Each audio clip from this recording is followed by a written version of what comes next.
300 రోగాలు పోగొట్టేటువంటి మునగాకు సాంబార్ కాసుకుందాం. ఒక గుప్పుడు పప్పు బాగా ఉడకబెట్టేసుకొని 2, 3 విజిల్లు వేయించుకొని, నిమ్మకాయంత చింతపండు పిసికి పక్కన పెట్టుకోండి. పప్పు తీసేసుకుని అదే కుక్కర్‌లో కొంచెం ఆయిలేసి, ఆవాలు, జీలకర్ర, ఎండుమిరగాయ, కరివేపాకు ఏసేసి, ఒక 20 చిన్న ఉల్లిపాయలేయండి. సాంబార్ రుచి మరింత పెరుగుతుంది. ఒక్క టమోటా కట్ చేసి వేసేసి, గుప్పుడు మునగాకేసేయండి. బాగా వేపండి.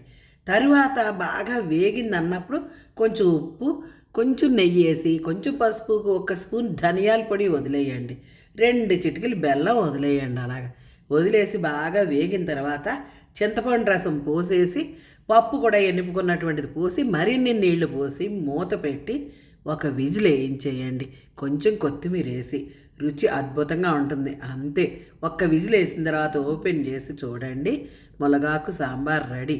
ఇడ్లీకి, దోసకి, అన్నానికి దేనికైనా బాగుంటుంది. నచ్చితే లైక్ చేయండి.